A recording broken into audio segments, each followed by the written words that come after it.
Hi friends, and welcome to my backyard garden. I'm kind of laughing because as he started to come up right before he went on, I had put these clothes on yesterday, and I pretty much have been wearing them since yesterday. And I thought, here I am sitting in my like white guru outfit. So it's cracking me up. So anyways, teach us, guru. Yes. So good morning, everyone. I'm so happy to have you in my backyard garden.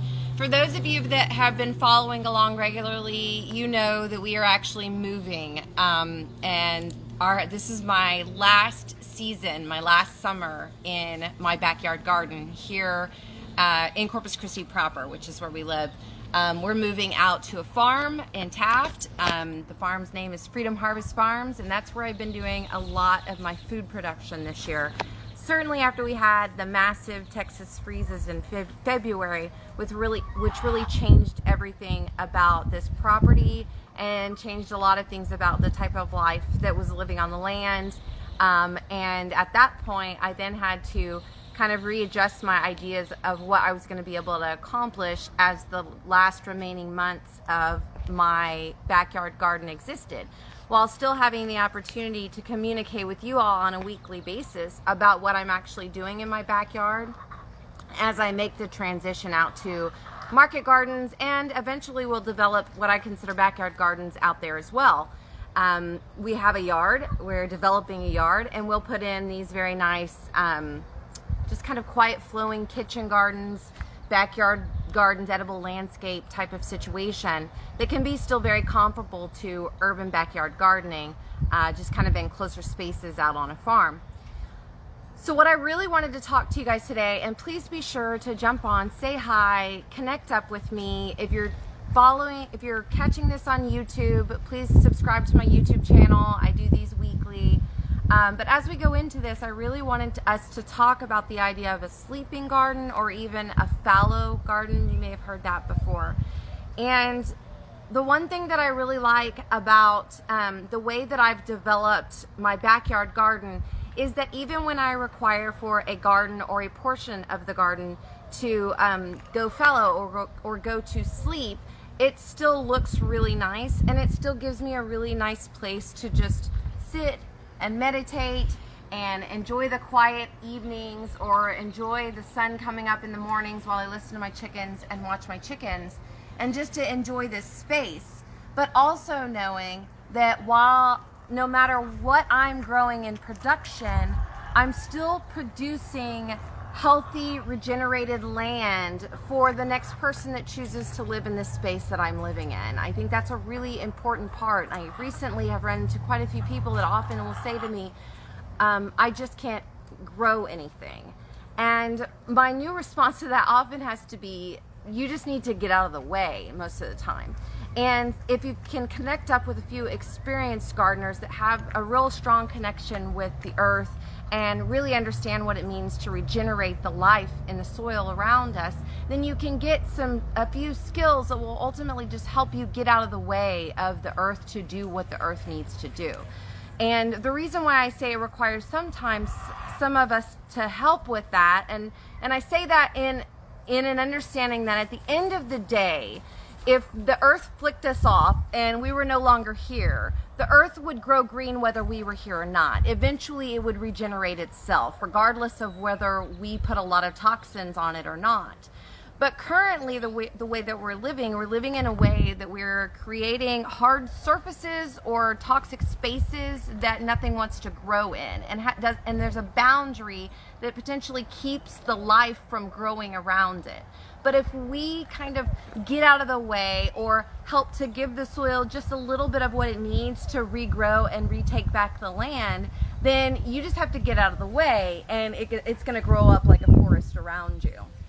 And that's a lot of what's happening in folks' backyards. It's a lot of what's happening and understanding how to do even container gardens and things like that. It's understanding how much human interaction is required in order for the earth to just do what the earth does. And so when you talk about the idea of allowing a garden or a space like this to go fallow, or to have a sleeping garden, those times are required. When we're taking doing more self-care, and we need some more physical rest. Maybe we're dealing with some sort of dis-ease, and we need to spend some time, less physical labor, because our body is tired. Maybe you're moving. Maybe your kids got super busy. Maybe you got really, really busy in one of your income streams, and it's just keeping you out of the garden. There are a billion hosts of reasons Maybe as it's to 100 why. degrees outside. Maybe it's because it's 100 degrees outside. That's exactly right. And it's uncomfortable, and it's not something that you want to participate in. There are zillions of reasons why you might require some time for your gardens to sleep. And I will tell you, as a South Texas grower, it's really essential for us to choose the months throughout the year that we're going to allow our garden to have the ability to sleep. And the reason is because if we didn't do that, we would never stop. We would never rest. We live in a climate down here that even in the heat of the summertime, our grass is still growing. We're having those summer thunderstorms. We're still seeing life and growth and weeds and things like that growing around us. And then when you go into the January season, when others might be going to sleep, putting a bed of snow down on their gardens, and their gardens going to sleep in the wintertime, our gardens could still potentially be growing as if it was the springtime, depending on how much sunlight we're getting in those shorter daylight hours. So it gives us the ability to begin to think about when is it that we're going to allow ourselves and our gardens to rest.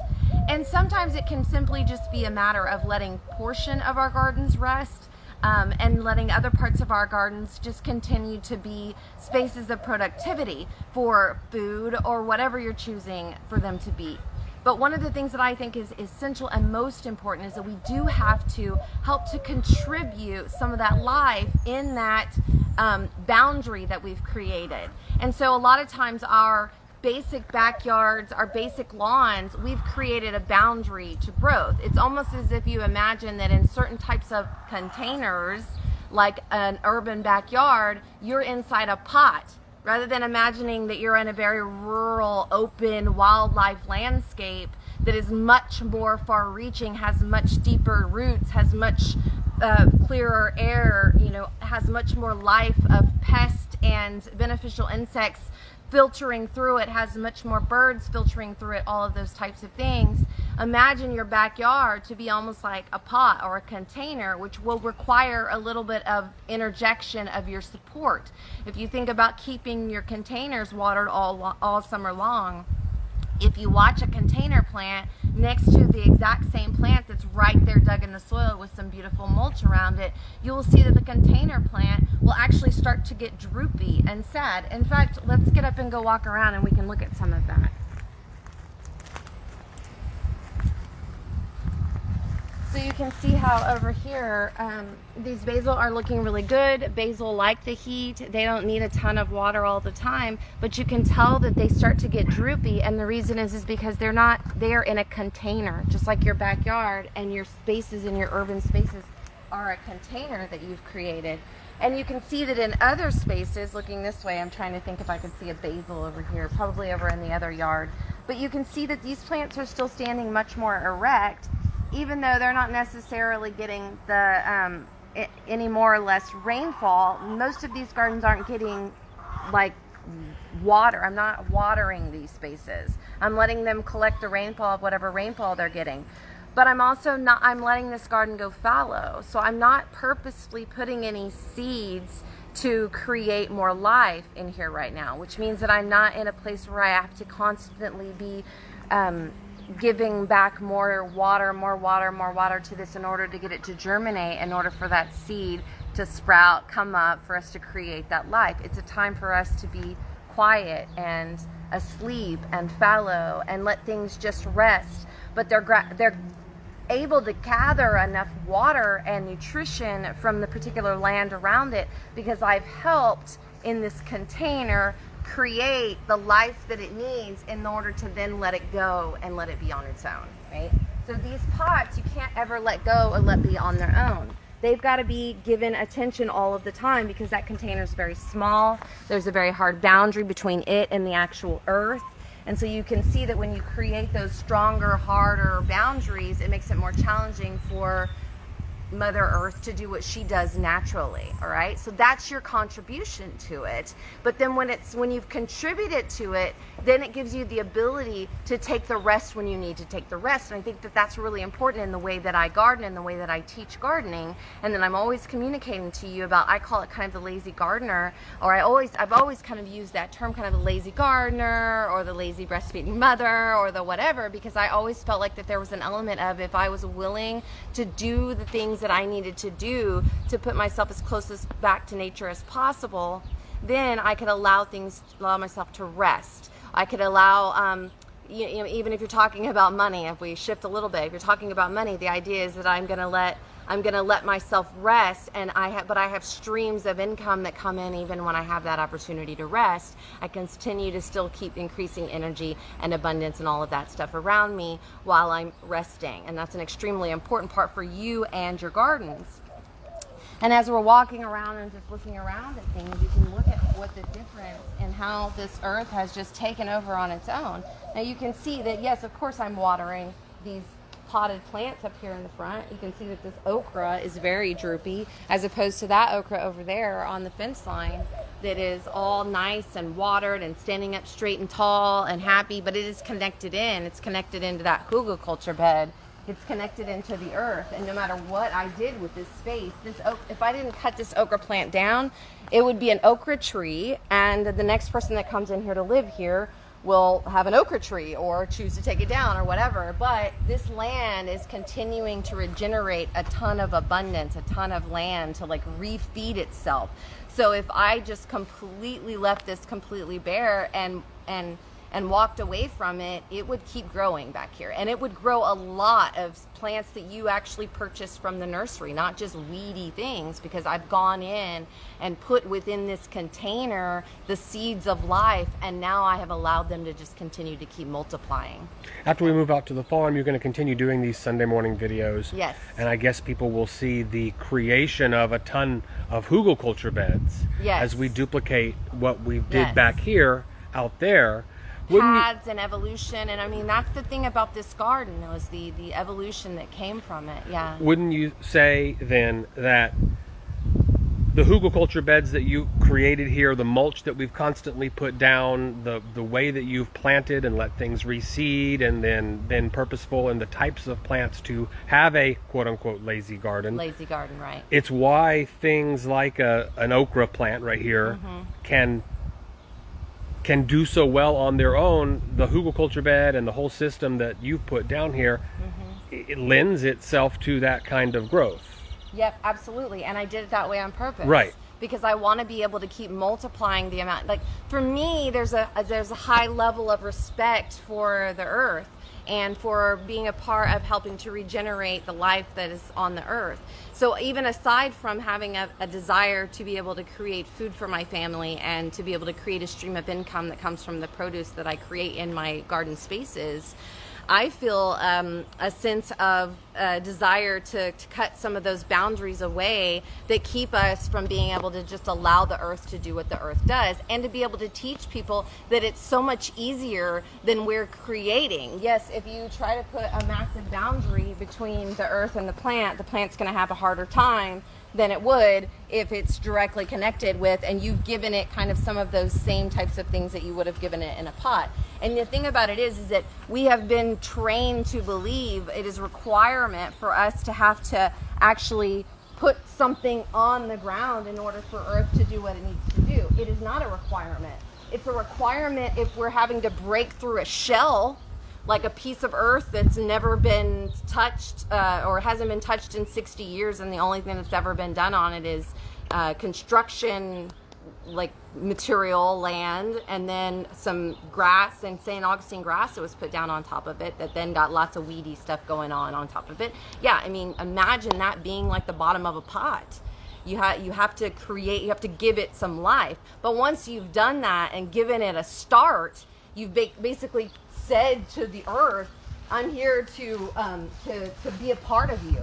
So I'm gonna, and the earth says, well, okay, prove it to me. And the way that you prove it is you come in and you give the earth some nutrients. and you give the earth some water, and you help give the earth some life. And the moment that you do that, then the earth goes, ah, okay, this is what you want to do here. I want to do this too. Let's do this together. And then it just grows like this crazy abundance. And yeah, I mean, everything's got to sort itself out when you're letting things be sleepy and natural, and you've got a jungle. You've heard the term food forest before. I mean, before too long, this is literally just a food forest. And I get to control what I choose to control of it. But if I'm letting it go sleepy, then I just kind of let it do its thing. And then as I start preparing for the fall gardens, if I'm choosing to plant, which you guys know I'm not choosing to plant here anymore, because by September, by fall garden planting, I won't be on this property anymore. There's your basil. So yeah, beautiful basil, just growing crazy, out of control, big and happy. And I have not been watering back here. It rained again the other day, which was nice. This land back here is 1 year old in terms of taking it back to being what it's supposed to be on its own back here. The other fun part about these videos is having the journal. Absolutely. Oh, the journal is essential. Like, the thing about it is, the journaling for a gardener is essential. And it is, every year that goes by, I understand more and more and more about how important that is. I'm not a good writer. Like, sitting down in a journal every day. I mean, yeah, I do sit down in a journal and write, but I get sleepy about it. I get lazy about it. And so I kind of let it slide by. But what I've learned is that having any sort of information that you can. So you may do this type of thing just for your own personal self. And that's really how this started for me over a year ago, was that I just said, I'm going to do this even if nobody watches it.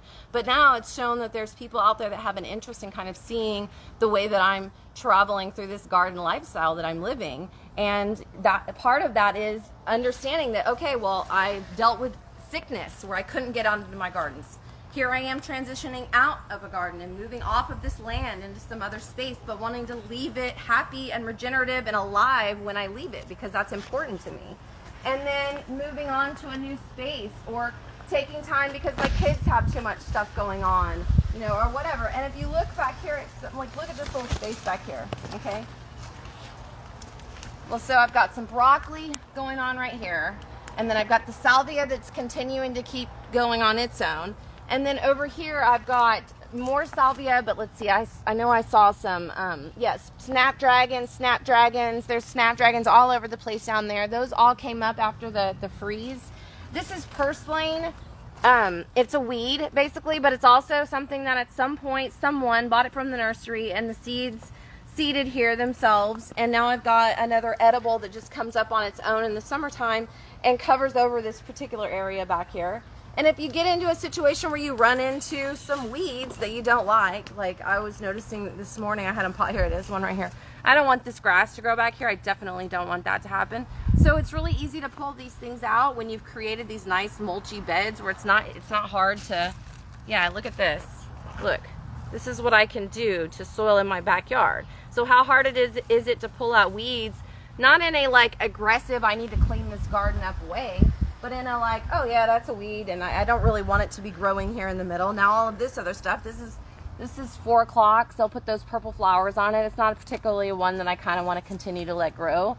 Here's another weed, let me pop that out. But the rest of these salvias that are in the way, well, goodness, maybe as I'm headed on my way out to the farm, I dig up some of those and put them in a pot, get them out of the way of the walkway here, put them in a pot, and then take them out to plant in another garden. Because I promise you, I will never need to plant salvia out there, because I planted one salvia plant here. I've taken one salvia plant from here out there. It's already reseeded, and I have salvia starting to come up all over my gardens out there. So, that's the thing, is just getting out of the way and letting things grow and take over. And sometimes when you allow a garden to go fallow, and when I say fallow, I'm not just talking about I understand you guys know, but I want to just be clear about that. Don't just cut it all back, till it all up, and then leave it dry and bare. That to me is not fallow. That to me is dead. You just killed it and just left it there with a big crusty scab on it. No, let's let it go to sleep in harmony and peace. It's still creating, it's still drawing life in. It's still got it's growing baby toads. It's growing baby lizards. It's got places where bees and spiders are safe, and all different kinds of things are learning that this is a safe space, birds and all of that kind of stuff. So it's a nature sanctuary.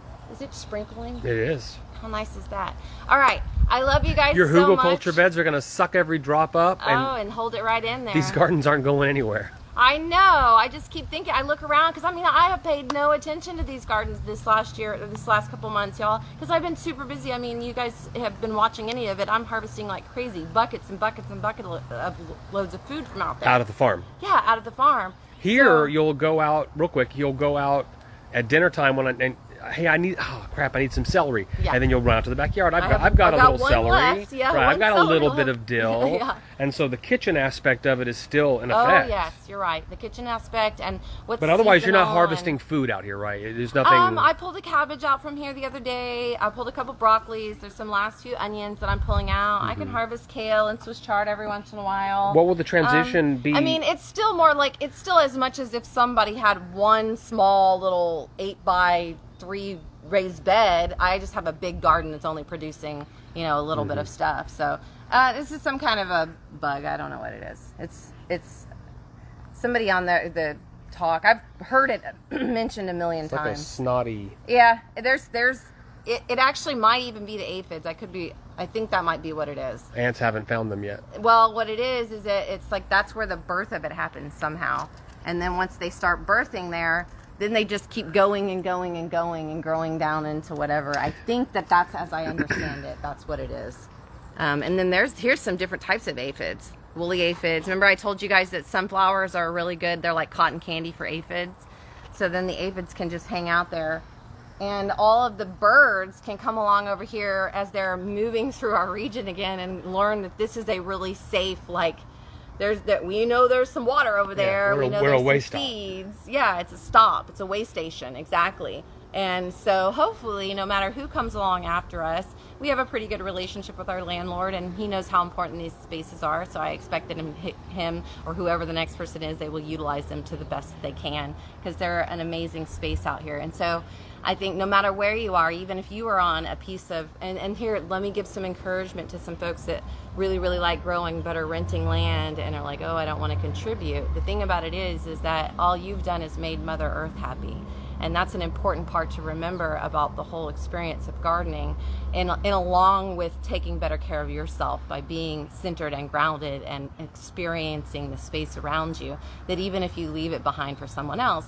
And that's part of the beauty of the containers that we have, which is the pots and the things like that. And the reason why you see a lot of my garden is actually in containers. And that is because I do have the ability to still hold on to some of that ownership of that, but also take responsibility for the idea that if you're going to own it, then you have to take care of it. It means you have to give it more nutrition, you have to give it more water, you have to give it more if you're going to hold it as your own. If you let it go for the earth will figure itself out on its own. Plus, you always need a laboratory. Oh, you always need a laboratory. You should see our house right now. It's like an overabundance of everything. Laboratory? Would you call it a laboratory right now? Well, this backyard was the laboratory, so that when we hit the ground running at the more permanent fixture, we know exactly what we're doing. Well, because we did. We know what we're doing today. That's right. In this present moment. Oh yeah. In this present moment, we know exactly what we're doing. doing. So much more to learn. Yes. So much more to learn. And it's such an exciting time too, and for us as well. So, all right, the podcast tomorrow. Yes, I say this every week, but for real, especially if you're into my gardens and you're into some of the lifestyle videos and conversations we've been having about the Magical Mystery Tour and all that. So a year later, we look back at the Magical Mystery Tour, and the podcast is just a general lot of fun, and I hope you will join us on it. You can look it up on dinnertabletalks.com. Anything you listen to in terms of podcast spaces, you can find it there as well. And if you're checking this out on my YouTube channel, please subscribe, like, comment. It helps me continue to be able to know that the public wants me to continue to keep sharing It's Just Aislynn's Way. I love you guys. Have a great week.